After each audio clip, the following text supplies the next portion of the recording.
I'm ready today to get into part 19 of Jesus Amazed. We're ending this series today. Can you believe that? We're ending this series. And I'm really disappointed. The little bit of OCD that's still in me was so aggravated by the fact that I'm going to share our vision for the year 2020 and beyond, and yet we're in week 19.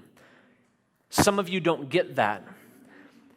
But I really wanted to end on week 20 so bad for the year 2020, and so it's driving me crazy. But I'm going to do what God said, and we're going to get right into part 19. This is the last week of Jesus Amazed, and I can't wait to share with you what God has put on my heart. For fun, let's read Hebrews chapter 11, verse 1, because we have read it all 18 weeks, and leading up to the last week, faith is the assurance, the title deed, and the confirmation of things hoped for and divinely guaranteed by God. It's the evidence of things not seen. It's the conviction of our reality because faith comprehends as fact what cannot be experienced by the physical senses. If you're a first-time guest, we want to say thank you for being here with us today. You're stepping in on the last day of this series. So I want to encourage you, after you listen to me preach today, go back and listen to the other 18 weeks because it'll help you understand what we've been talking about. I don't have time to do a huge recap, but for those of you who have been here all 19 weeks, raise your hand. Let's celebrate you. Yeah. Oh, yeah. Look at all those jealous faces. Y'all didn't make it. Y'all mad. We are so excited. I want to encourage you as well. Go back and listen to this because this stuff is relevant to everything that's going to happen this year. If you believe that God is going to do big things in 2020, you better also believe that the devil's going to do some big things in 2020.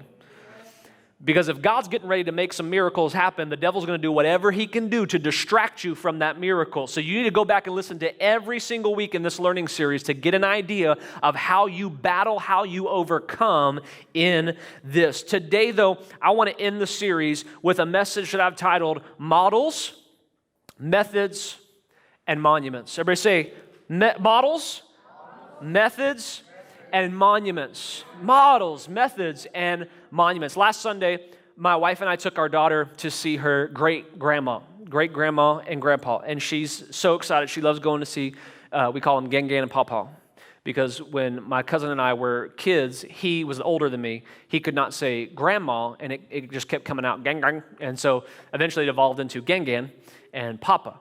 And so we have Gang and Papa, and so we took our daughter to go see Gang and Papa last week, and as we're sitting there, having a conversation, my bladder knocked on the door and said, hey, we need to go to the bathroom. So I got up, went to the bathroom, and as I'm walking in, I noticed something, and the reason why it caught my attention is because my grandparents have lived in the same house for over 40 years, as some of us do. Once you hit a certain age and you've moved a certain amount of times, you're like, screw it, I ain't moving again, I don't care, because moving sucks. And so they live in the same house for over 40 years now. And I saw something in the bathroom. It caught my eye, and I took a picture of it and posted it on my Instagram. But it's this radio, Splash Dance, water-resistant shower radio. The reason why it caught my attention is because as soon as I saw it, I had flashbacks of me and my cousin playing with this radio. We thought it was so cool, as every kid does when you have something new. It's a little radio tuner. It's got an AM, FM band on it, and you turn the knobs, and some of you have never done that before, and it shows. But if you remember having to turn those knobs, and you want to hit like 98.7, and then you turn it, and you get it for like a half a second, but as soon as you let go, it hits 98.3 somehow, and you're so frustrated, so you got to go back again, and it takes forever. Me and my cousin would have competitions who could tune it the fastest. And I remember this thing, and the reason why it was so interesting, because as I'm having these flashbacks, I realized that it doesn't work anymore. It's broken. By the way, it's been broken for at least 2 decades. It hasn't worked for a long time, but it sits up there. And I know that it's over 30 years old because I instantly, as soon as I saw this, I was writing this message, I Googled Splash Dance radio, and the first thing to pop up was a commercial from 1985 for this water-resistant shower radio. I wanted to show it to you today, but it's a bunch of naked people in the shower and bathtub, and I thought, even I got to say, maybe I shouldn't do that at church, so I'm not going to show that. You can Google it for yourself if naked people in the shower interest you, but some of y'all didn't laugh at that. That's okay. But this radio was really interesting because I started thinking about models, methods, and monuments. When this radio was invented, the reason why it was designed, the reason why the technology was designed, was because there was a model of getting audio to people. That was the purpose. And every model is a purpose. It's the why behind something. The model for this radio was to get music and sports and news to people in the shower. How do I know that? Because that's what the whole spiel on the commercial was. Listen to your favorite music, sports, and news in the shower anytime. And that's the model. They wanted to bring audio to people. The method at that time was what? Shower radio. It was technology designed to hang up in the shower, and it could get some water on it, but not too much. I can attest to that. It's not water submerged. It's just splash. And it brings that audio, it brings the model of audio to people. But the thing is, that radio is also a monument because it's outdated. It doesn't work. It just sits lifeless on a shelf. But it's a monument to a time in my grandparents' life that they valued. My grandfather was a television and radio repairman here in Arlington. There used to be a repair shop. It's now a Liberty Tax place off of Collins and Park Row. It used to be a television and radio repair. My grandfather worked there. Some of you may have actually taken your television to my grandpa, not knowing it, and gotten your television repaired by him. They keep this on a shelf. It hasn't worked in 2 decades, but to them it's a monument. See, the method is the vehicle for the model. The method is the vehicle to get the why across. The method for that was a splash-resistant, water-resistant radio. The methods today have evolved. We have Bluetooth audio. We have streaming podcasts. If I get bored of what's on talk radio, guess what? I can go to choosing tens of millions of different podcasts from all over the world and listen to whatever I want. Whatever you're interested in, I guarantee you there's a podcast for it, and if there's not, you can start one today. If I want music, any type of music, I get on my Spotify account and instantly listen to anything. I don't have to go to Best Buy and track down my favorite album anymore. Who remembers going to Best Buy, by the way? Who remembers doing Goody music? Sam Goody, yeah, Sam Goody. Y'all remember doing this? Did some of y'all do like the 10 discs for 1 penny each thing? Some of y'all are like, I fell for that mess. I'm still paying on that, yeah. The methods have changed drastically. Now I have the opportunity to listen to whatever I want. This radio, though, was a monument. It was something that reminded them of the past. Here's the thing about my grandparents. I love my grandparents, but they're never going to change. They do not want smartphones. They really don't even want cell phones. As they aged slowly, they got to a certain point where we got really concerned with them. And so my parents bought them cell phones so that if there was an emergency, so that if one of them is hurt, we'll say it that way, the other one can immediately pick up the cell phone, call 911, and not have to find the home phone. Well, guess what? Their cell phones are always dead. They never use it. We call it, it rings, you leave a voicemail. 2 days later, you get a phone call. Not from the cell phone, from the home phone. Because they have monuments in their lives of things that reminded them of a simpler time. The same home for 40 years with the same pink painted walls and maroon trim everywhere in the house. Bathroom, bedrooms, kitchen, cupboards are pink with burgundy everywhere. They have a monument in their home. I believe that in our lives, we have models, methods, and monuments. Some of us, we have things in our homes that are monuments, and we don't even know it because we just pass by them every single day and we think it's okay. My parents had monuments of my childhood, piano recital trophies. Believe it or not, yes, I do play piano. And I would win competitions. I played in competitions, and I would win these trophies. And I remember after my mom died, my dad came over with these huge paper bags full of these trophies. I had forgotten about these things, but my parents did not. It was a monument to them of when their son was pure and holy and played piano and was wonderful and never rebellious. My dad tried to give it to me. I swear I threw it away. I was like, I don't really care. Because sometimes monuments aren't important to all of us, but they are important to some people. Monuments are not a bad thing. Let me say that again. Monuments are not a bad thing. Monuments can be a great thing. There are things that we value that remind us of the past. My wife loves to keep everything that my daughter draws in daycare. I throw it away when she's not home. There are certain things I keep, but for the most part, after you come home day after day with the same scribble, the first time it's cute. The 312th time, it's just annoying. So it's like, come on, either learn to color in the lines or just bring me nothing, okay? But I keep certain things that my daughter has. I keep certain things, but I don't keep everything. My wife wants to keep everything as a monument. I don't. There's things in your home that remind you of a simpler time, that remind you of an impactful moment in your life. I believe that as a church, and every church, let me say it this way, every church has models, methods, and monuments.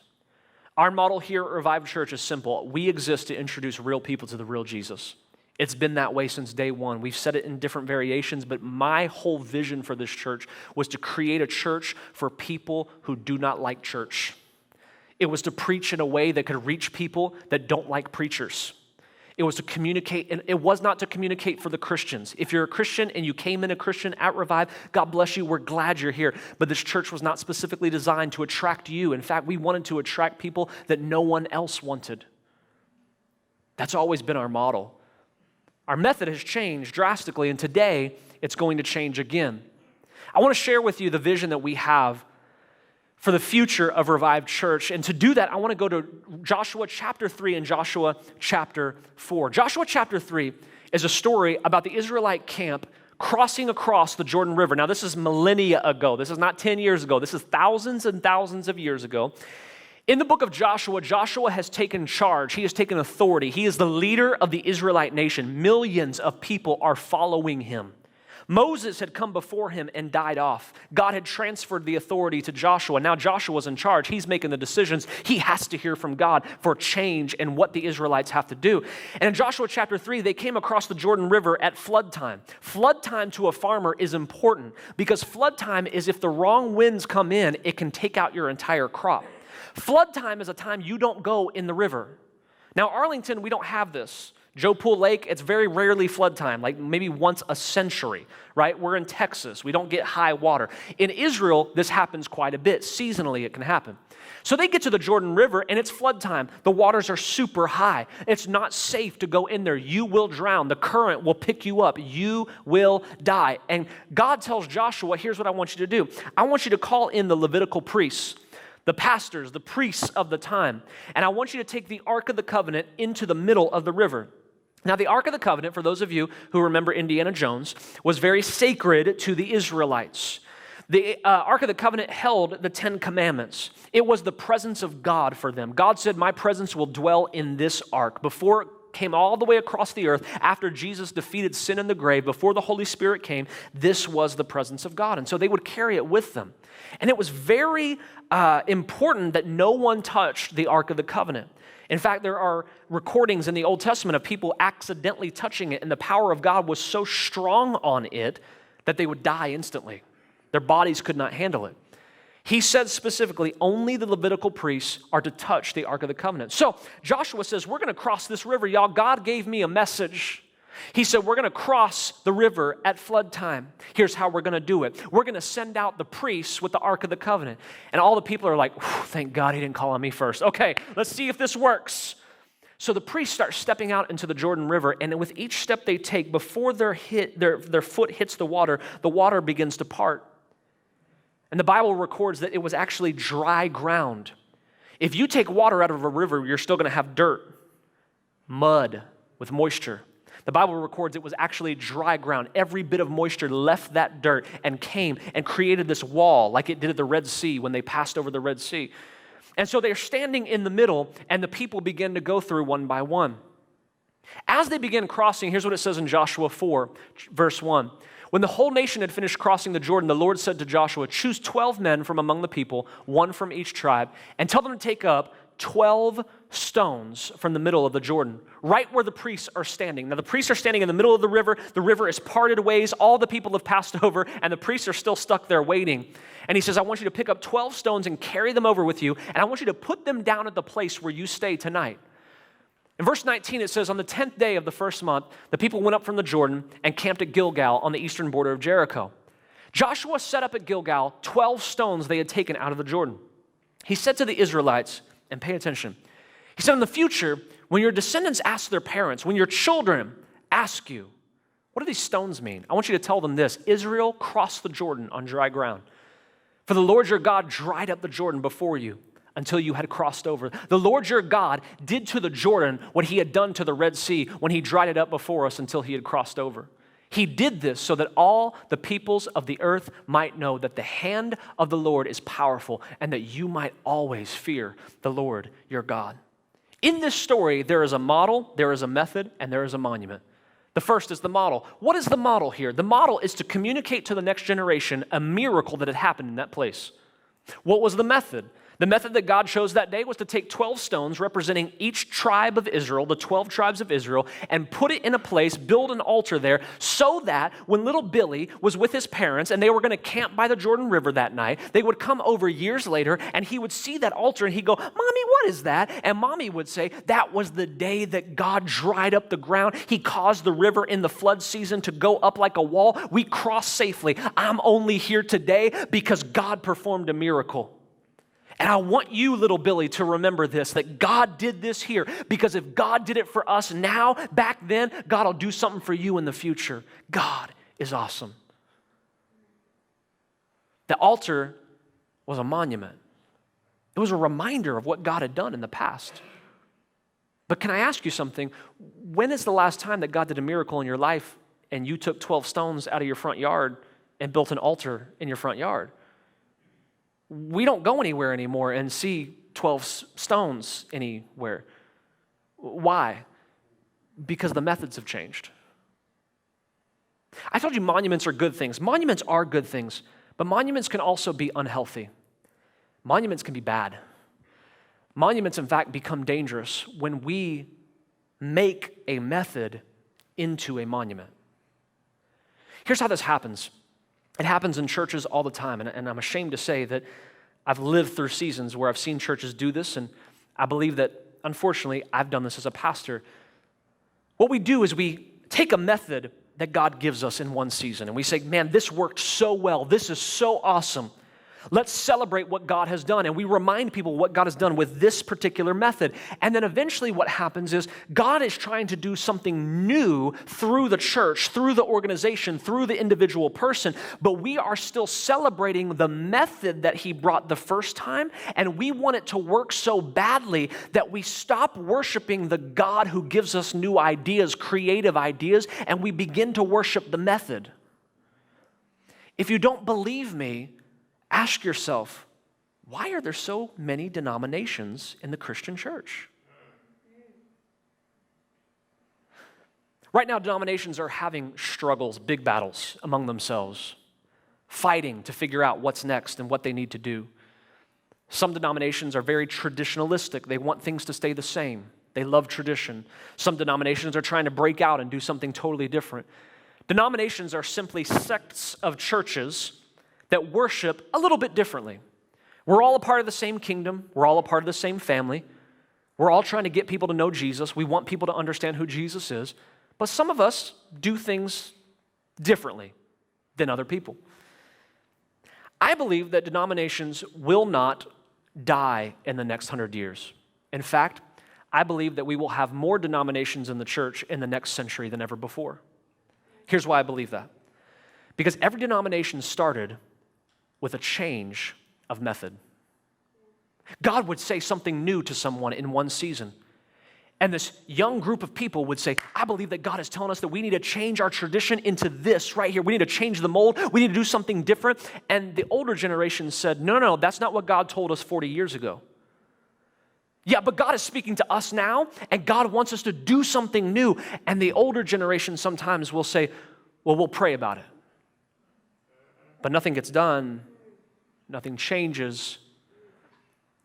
And we're in a time right now where I believe that there is another generation that's stepping up, where God is speaking in new ways, giving us new creative ideas to bring the gospel message to new people all over the world.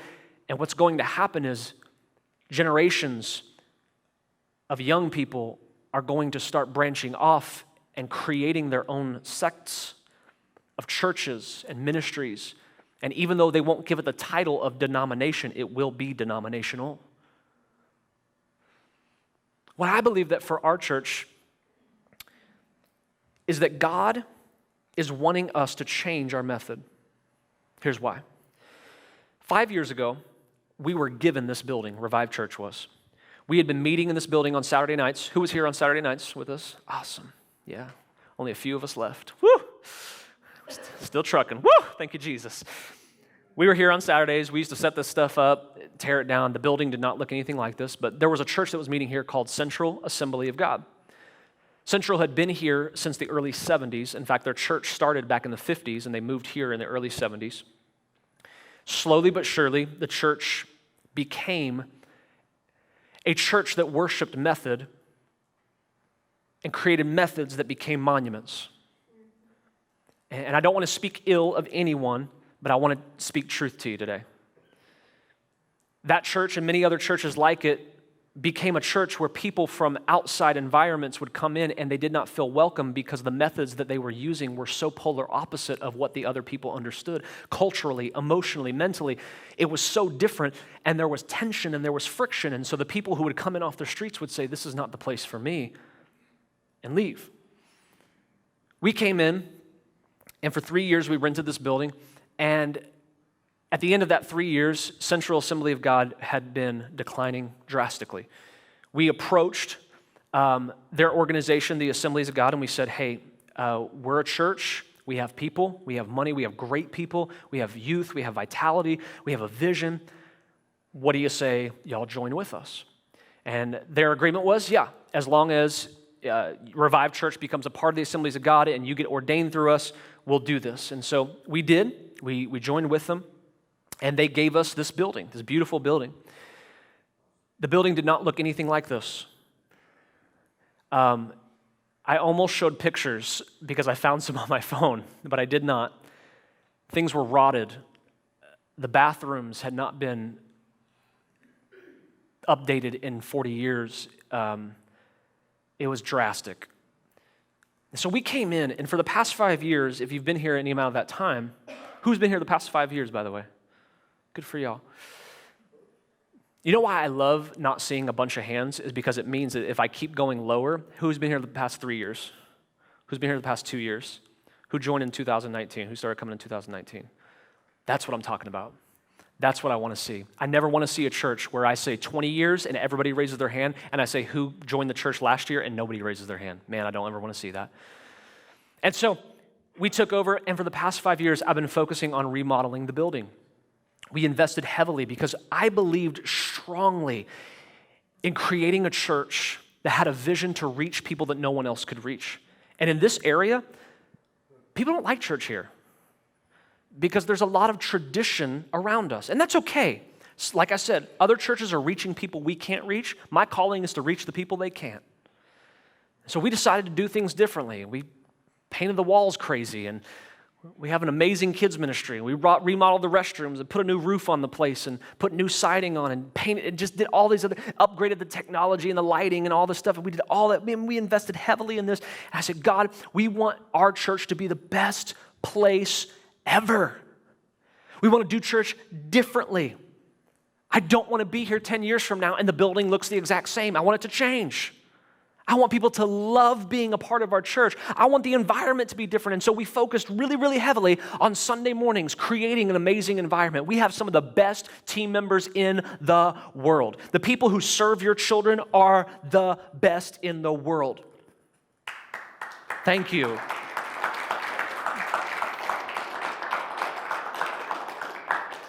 They are the best in the world. The people who greet at the front doors, they are the best in the world. You know why? Because we don't have to tell them to shake your hand and smile. They come expecting to greet you. They want you to have a great experience from start to finish. They love this house. In 2018, October 2018, I was hit by a car. Not me personally, I was in another car, thank God. Otherwise, I probably wouldn't be here at all. I had some injuries. And in 2019, I spent most of the year moping, if I can be honest. I would show up on Sunday and I would faithfully preach, and I would, Rondai Shandai, tie my bow tie. But when I left this platform, I would go home depressed, anxious, in pain. And 2019 was a journey for me because there were two main things that I focused on studying. The first was the grace of God. We spent 13 weeks in a learning series called Blame It on Jesus. If it was not for his grace, somebody doesn't know what I mean. If it was not for his grace, I would not be here. If it was not for his grace, you would not have breath in your lungs. If it was not for his grace, I would not have a heaven to go to when I die. If it was not for his grace, I would still be in the lowest point of my life. I studied grace. The second thing I studied was faith. I said, God, I want my faith to come again and be recharged. And we had this conversation with some leaders in our church of how when we first started the church, man, you could not stop me from making stupid decisions. I made the dumbest decisions in the world. Skylar, do you remember when we dropped like $4,000 on radio advertisements? It was the worst decision in the world, but you could not stop me from making dumb decisions. And some of y'all are looking at me like, that doesn't make sense. To me, it did at the time. I was young enough. I was in my 20s, and I thought to myself, anything we do for God, he's going to bless because he is amazing. He knows that we believe in the vision he's given us to reach people no one else can reach, so I'll spend all the money the church has just to reach people. Now, I learned that wasn't the way to do it all the time, and so we've changed a little bit. But I had to rethink what faith looked like in 2019, and out of that desire to know faith again and elevate faith and believe in God again for miracles, knowing that he could do things that no one thought he could, would, or should do, was birthed this learning series, Jesus Amazed. And I pray, I know sometimes people think I'm a little off, and I know I get harsh sometimes. I know it seems like I'm aggravated sometimes.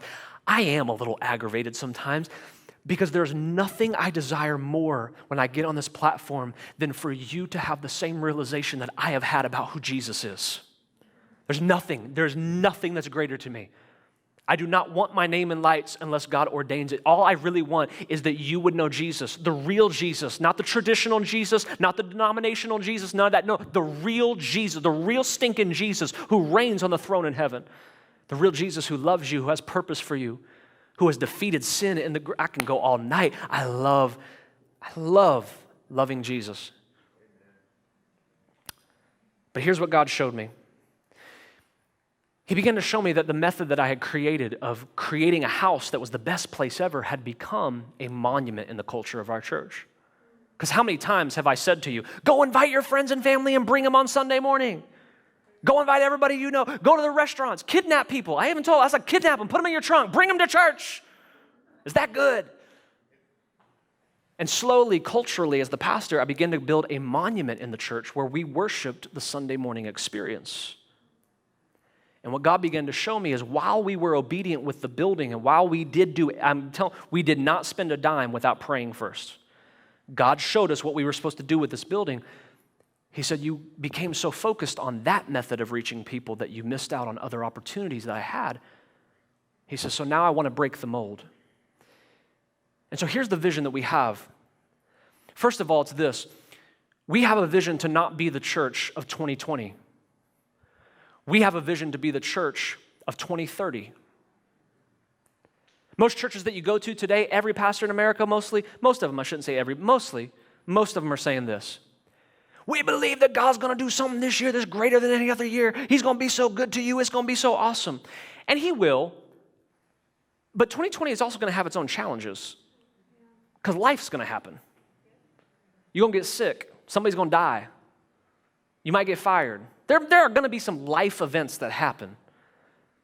And what God began to show me is that a lot of ministries right now are focusing so much on 2020 that they're missing an entire decade that he just gave us. In 2019, I can't tell you how many pastors woke up in December and thought to themselves, why haven't we grown in the past 10 years? Why am I preaching the same way that I did 10 years ago? Why are the same people in leadership for 10 years and we haven't raised up any new leaders? I believe that Revive Church is not called to be the church of 2020. I believe that Revive Church is called to be the church of 2030. I believe that I am not called to be your pastor in 2020. I'm called to be the pastor of 2030.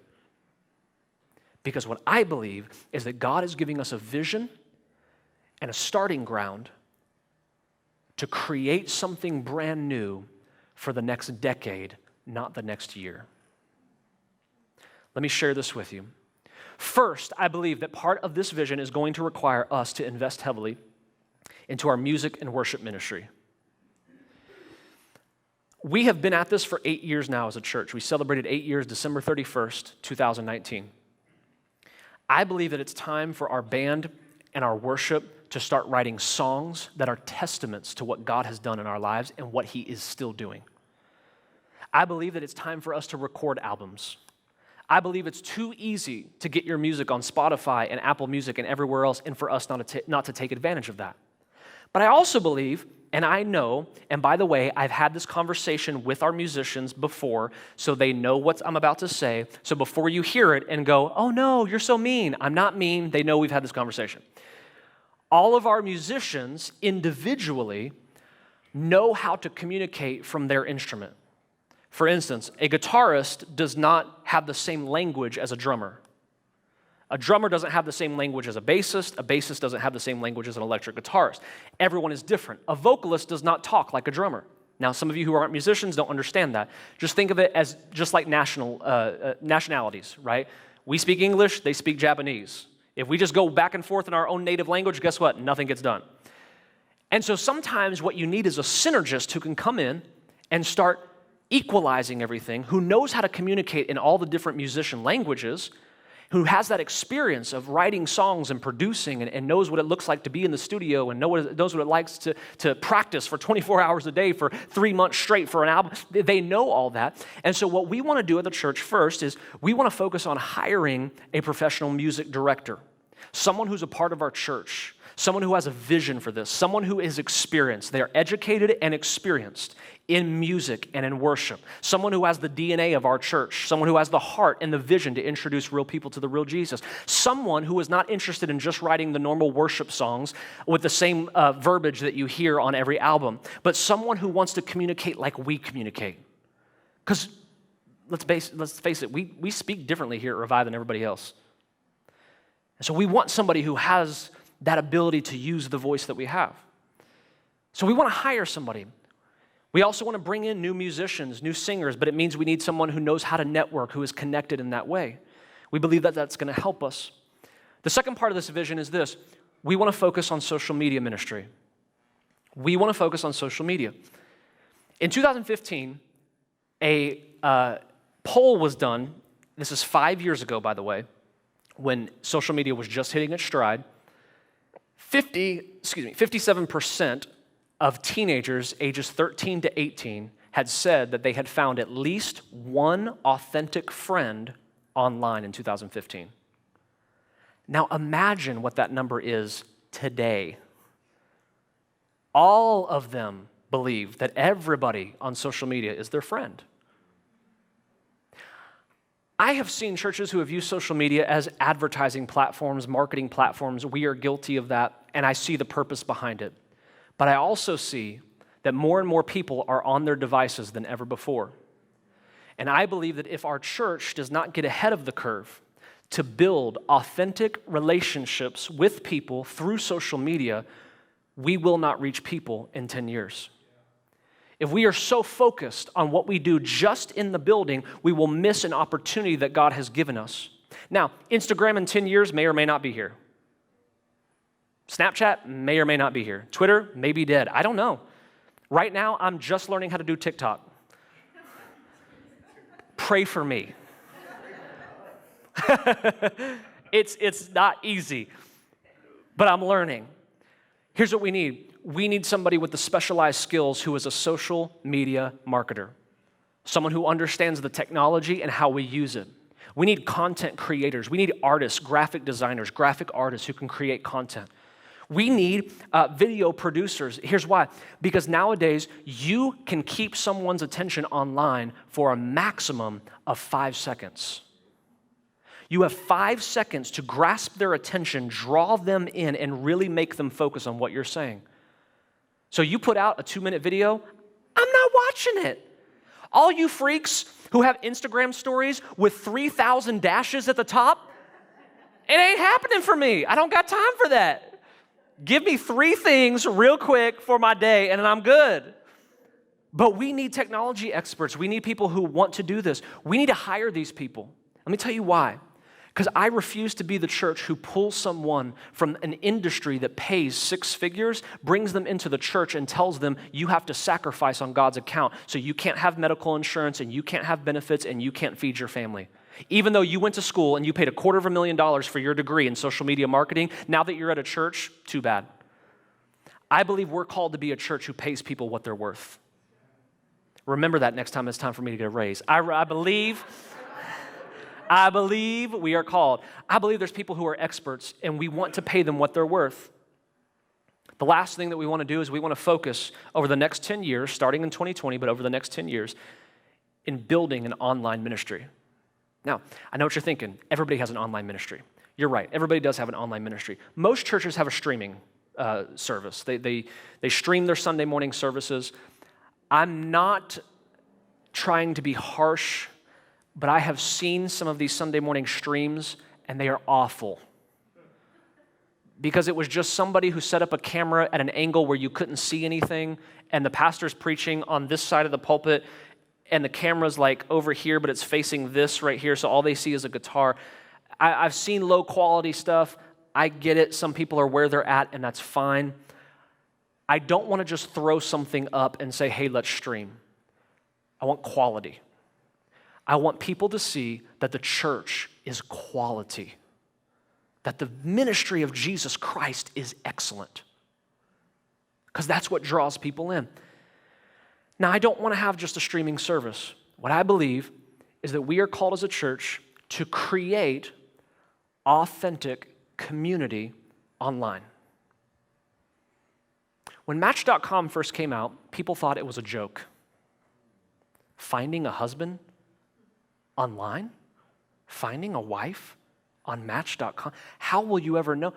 But some of y'all are like, oh, we met on Match. We good. There are more people getting married online now than ever before. They're finding their spouses on Match.com and all these other websites. I believe that there are people out there who are utilizing technology and online ministry to create authentic relationships. If you don't believe me, go to Reddit. Reddit is a message board website where people of all different beliefs, all different opinions, all different flavors get online and they talk about the things they love. There's an entire Reddit thread about Harry Potter. You can get on there and share your Harry Potter fandom, and you can create stories for Harry Potter. And they're all on there, and they're Expecto Patronum and all that, and they're so excited, and it's great. And when you read through that, here's what you'll see. You'll see a group of people who are excited about Harry Potter, and then somewhere down the thread, you see one of those people who posts quite often, and they say something like this: if you could just think about us in the next few days, because my wife just got news that she has cancer, and we don't know what we're going to do. And then you come back about 2-3 weeks later, and that same person is posted again, and here's what it reads: I can't thank you enough for everyone that I've never met in person who just gave us money in the mail. I can't thank you enough for your prayers. I've seen some that look like this: I don't even believe in God, but the fact that you told me you're praying for me meant more than you know. What if the church could do that same thing? What if the church could utilize what the world has already built for us to bring the gospel message to other people around the world without ever actually meeting them? So we're starting out with something brand new, an idea that I had. And our phase 1, I guess is what I'll call it. Phase 1 is this. We want to build a series called The Red Room. It's an online podcast, a streaming series, a video series, where I want to bring people in from all different walks of life, all different realities, all different flavors. And me, as Stephen, not as Pastor Stephen, but as Stephen, I want to sit down and I want to learn their stories. I want to hear from them. I want to connect with them on a personal level. I want to know what they like, what they dislike. I want to know what it took for the last 30 years of their lives to get to where they are now, whether that's good or bad. I want to know what it is that drove them to be who they are. And I don't want to do it in just a Christian realm. I want to invite leaders from the LGBTQ community. I want to invite leaders from the transgender community to come in and have a civil conversation with a Christian, with a follower of Jesus, and learn about the person and show them the grace of God and have an opportunity to share the truth of Jesus. Here's why this is important. Because the method used to be shout it from the rooftops. The method has changed. The world is not listening to a Christian church who screams their beliefs anymore. The world is only listening to a church that is willing to listen to them first. And I know that's heavy, and I know that hurts. But I'm telling you, it's the honest truth. There are people who are hurting within our realm of influence, and because we will not let them share their voice, they are not willing to hear ours. Now, this is not going to be a platform to preach about things that we believe are sinful or anti-Scripture. That's not at all. That's not what the purpose of this is. The purpose is to have someone who is a follower of Jesus, who I humbly say, I'm able to reach people that no one else is reaching, and using that gifting to be able to hear someone else. I want people to know that the church is not waiting on them to die and go to hell, but the church is willing to lead the charge to show them the love of Jesus, to show them the gospel, to show them truth and grace in one. Show them the real Jesus. As the years progress, we're going to take that online ministry and we're going to create brand new brand new methods to connect with people, to have real relationship with people. What would it be like if a village in Nairobi was a part of Revive Church? And not because they're watching the service, but because they literally have access to the messages. They get to stream with one of our pastors and get to talk about what they're doing and what their needs are. And because we have a village in Nairobi who is learning about Jesus and they're a part of Revive Church and they say, hey, we need money for a well in our village. Guess what? We here in America as the church who are prosperous and successful get to fund that, all because we built an online ministry where we're connecting authentically with people all around the world. What if we got to do that as a church? Here's what I say. I say we will. I say that we will be the church of the next decade. We will be the leader of technological advances of online ministry in the next 10 years if we will surrender and obey to this vision. It's not for everyone. It's not easy to digest. So here's what that means. It means starting next month, we're closing down the church. I'm just kidding. Just want to see if you really believe me or not. No, we're not doing that at all. Here's what it means. I actually was going to say that I was resigning as pastor and I was going to call somebody else up to be pastor, just random person. But John, you're the next pastor of Revive. But here's what we are going to do. It means that I'm asking you to help me build 2 rooms of the same house simultaneously. I'm not saying it's going to be easy. I'm going to be honest with you. It's going to be sometimes god-awful. It's going to require a lot of work. It's going to require a lot of dedication. But if I can show you something, the method that got you to Jesus all those years ago, someone sacrificed blood, sweat, tears, and money to get you to Jesus. They did whatever it took. And that method back then worked, and it got you here. Now I'm asking you to help me create new methods and build monuments. This is not to reach past generations. Will it reach past generations? Yes. My focus as your pastor is this. I believe we are called to reach the next generation. I believe that previous generations are called always to sacrifice and invest for the sake of the next generation. Because the day that we stop sacrificing as the older group, and those of you who are older than me, to introduce the next generation to the real Jesus is the day that we will begin worshiping our own methods for our own glory, for our own fanfare. And we will give up our focus to empty hell and fill heaven. And I refuse as your pastor to let that happen while I still have this platform, because there is coming a day where I will not be on this platform. There is coming a day where someone who's seated here today or some baby in the nursery is going to take over, and you will call them pastor, and I'll just be the old dude out on my 3-acre farm, out in my farmhouse, just sitting there, and I'll call them every so often and be like, how y'all doing? I'm praying for y'all, and hang up the phone.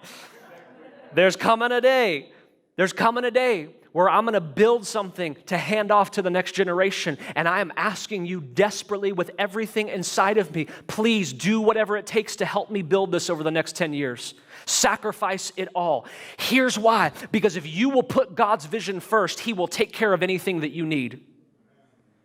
You're waiting. You're trying to figure, wait a minute, but God, I really want to focus on what I need. Stop it. You take care of what God needs first, and He will take care of every need. So here's what I'm asking you to do. 3 things. Number 1, I'm asking you to pray daily. I need people who will pray daily for our church. Pray for me as your pastor. Pray for our leaders. Pray for our small group leaders. Pray for wisdom. Pray for understanding. Pray for people who are specialized in their fields to come to Revive Church. I'm talking about from all over the world to just show up and say, God told me to be here with you. I'm asking you to pray for the money and the resources, and I'm asking you to pray daily. Not once a month, not once a year, daily. Second thing, I'm asking you to serve faithfully. If you haven't gone through our growth track, you need to go through the growth track. Step 1 is today. Hang out for a little bit. Learn about the vision of the church, the mission of the church. Decide if this is the place that you want to be. Go through the growth track when we have it. That way you can serve in the house. I want you to find your personal gifts. I want you to find your skills. What did God call you to do? And I want you to use that. I'm asking some of you to step up and use your gifts on Sunday mornings. We have some of the best childcare in the world, because it's not childcare, it's child ministry.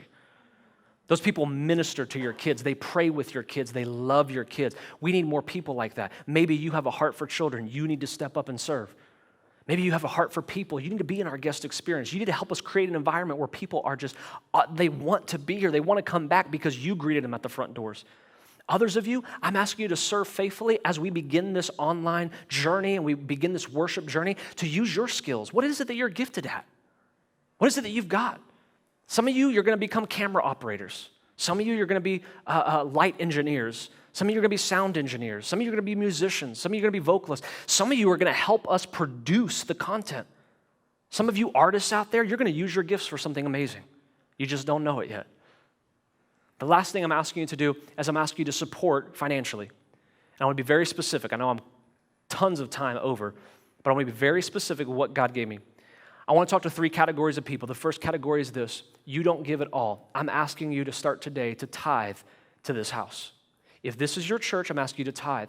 Here's why we believe in this. I do not believe that the tithe is so that the church can operate. I believe the tithe is a resource of our covenant with God so that He can put more into our hands because He trusts us with the baseline of 10%.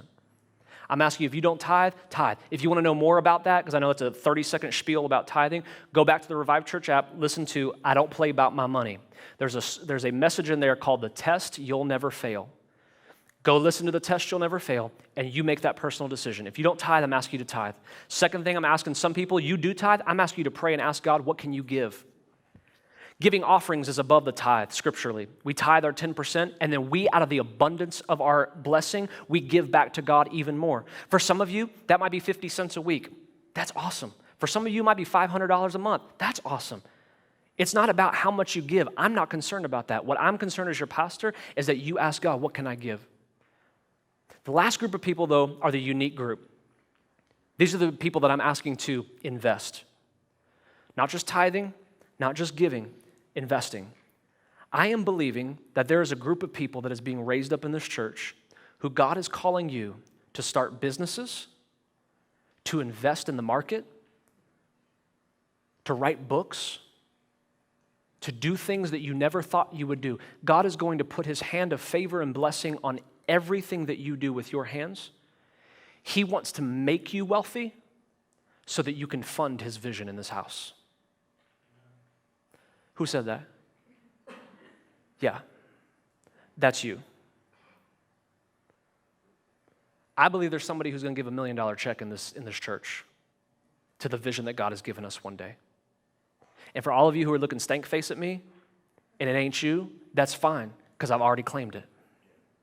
I've already told God, I'll do it. I'll give away $1 million. You give it to me, I'll give it right back. I believe that some of you have waited and waited for the green light to jump out and do something drastic, start a business, do something, and you're going like, wait. I want to tell you as your pastor, this is your green light. God is asking you to start something. It's not going to be easy. I'm not going to lie to you and say, oh yeah, people are just going to show up with money and throw it at your feet. No, it's not going to work. You're going to have to work like everybody else. But I believe that God is going to do something through your hands so that when I stand up and I say, we need $10,000 to finish some small tweaks to the building so that we can start this vision. Let me tell you, I'm asking for $10,000. That's how much we need. We have some things that need to be moved around. We need to do some things to the red room so that we can start this online vision, so we can start some production. I believe when I do that, there's some of you, you're going to write checks. Straight up. No problems. Because you're going to invest. You're going to give sacrificially so that we can create methods and build monuments for the next generation. And if you're a person who you say, I want to do that, but I don't like the vision, these two things go hand in hand. I'll teach you a secret in 30 seconds. If you want God to bless you financially, be willing to give it all for the sake of the gospel. If you want God to make you wealthy, make sure that you're not asking for wealth for yourself. Make sure you have the heart that says, God, if you gave it to me and you asked me to give it all back, I would. And then start giving. Because Jesus said, he who can be trusted with little can also be trusted with much. This is our vision. We are not the church of 2020. We are the church of the decade. We are the church leading the way in the year 2030 and 2040 and 2050 until all of us are dead and gone and the next generation is taking that mantle. And we will train them, and we will love them, and we will sacrifice, and we will give into them. We will invest into them so that whatever it is we leave behind is all for the glory of God, that they can take it to a brand new level with the methods that have changed over the years, and they can glorify God with what they have. Amen? Amen. Amen.